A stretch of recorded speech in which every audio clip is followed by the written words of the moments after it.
To untrained ears, this may sound like just a warm-up, but it's actually a group improvisation led by Pauline Oliveros, a pioneer of electronic and experimental music.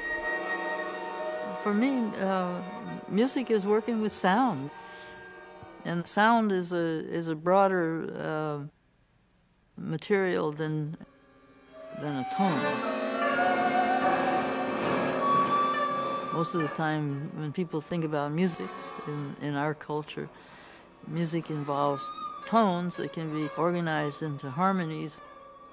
For me, music includes that. That is part of a larger palette that I consider, which includes any sound.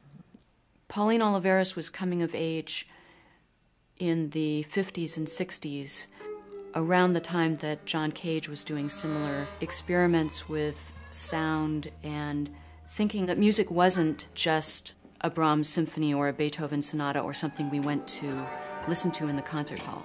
It's what's all around us all the time. And I believe she was thinking that way from a very young age. Pauline Oliveros was born in 1932 in Houston, Texas. She grew up in a musical family. Her mother and grandmother both taught piano. When I was 9, my mother brought an accordion home because she wanted to increase her earning power. And I got really fascinated with it. And so as soon as she saw that I wanted to play it, I took lessons, and that became my instrument. I wanted to become a composer. I announced that I was going to be a composer when I was 16. After high school, Pauline moved to San Francisco to study music composition at San Francisco State College. She excelled despite the prejudice that she faced as a woman in a male-dominated field. I think Pauline was taken seriously because her mother's a piano teacher, she had a musical background, she knew music theory, she won a composition contest in the early 60s, and she proved that she could write music the standard way.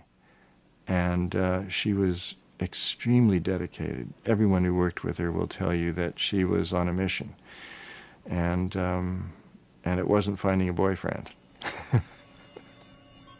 Pauline was always looking for new ways to make music, like composing with tape-recorded sounds instead of traditional instruments. She joined with a group of like-minded Bay Area composers in 1961 to form the San Francisco Tape Music Center, one of the first electronic music studios in the country. And it was the launching pad for my career, I would say. It was a lifesaver because after I graduated, there was no place for me in the establishment, no place that would support the kind of work that I wanted to do. In 1966, the collective moved to Mills College in Oakland, where it still exists today as the Mills Center for Contemporary Music. Right up there in the second floor is where the Mills Tape Music Center was. And when I worked on my electronic music in the studio there, I would have the window open, and in season, you'd hear the frogs here from the pond. And so I made a series of pieces that were called something like Alien Bog and Mills Bog and different bogs.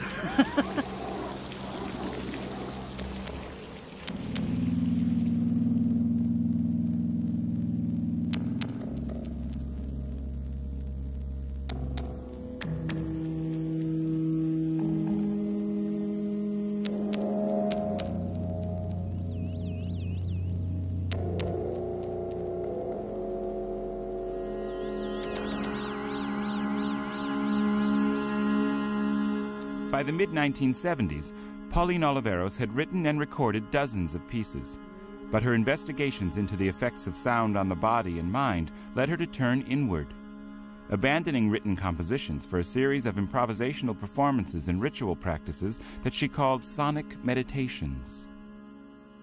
The sonic meditations led to another period of what she calls deep listening music, in which improvisation plays a very large part, and a very close attention to every sound in the room, including unintentional sounds, becomes very important.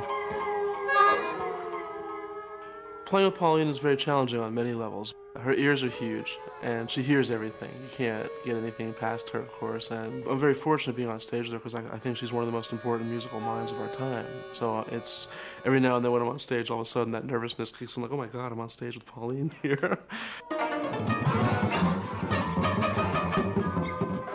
Improvising with Pauline is special, I think, because of her way of listening, her way of responding. The only way you can really play with other people is by listening. A virtuoso improviser is not necessarily a great instrumentalist, but they're always virtuoso listeners.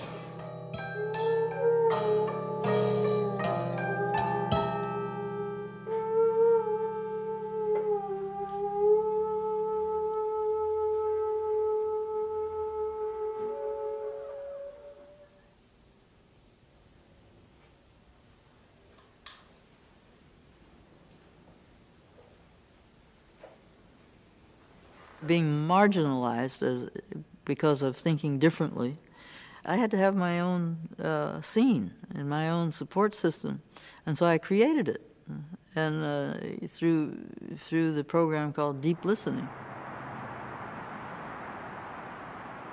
What I'd like to have happen is that you come directly from the slow walk, you come back in and arrive here without, do it non-verbally, so you can keep the sensations that have accumulated, and we'll just start the improvisation.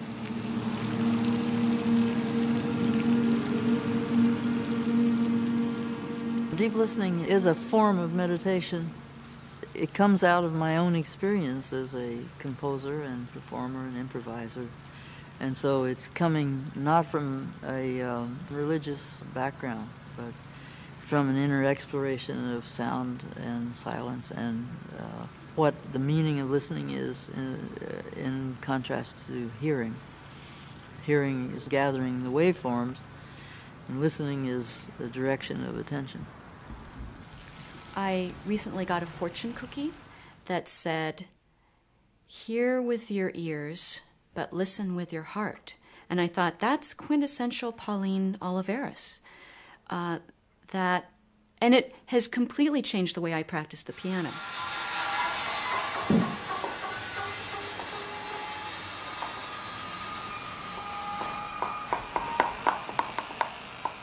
One of my major accomplishments in life was going beyond fear through music.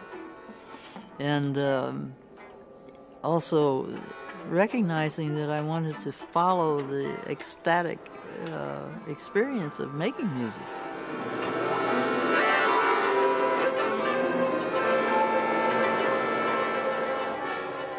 I think one of her great legacies will be her direct contact with a huge family of people who have come into contact with her ideas and who are inspired by them and who will carry them on. And in a way, most composers spend their lifetimes trying to write the great symphony or the great electronic piece, let's say. But with Pauline, I don't think she has that focus on a kind of individual single masterpiece. I think what she's doing is creating a kind of way of thinking about music that is unprecedented and which will have resonance for another century.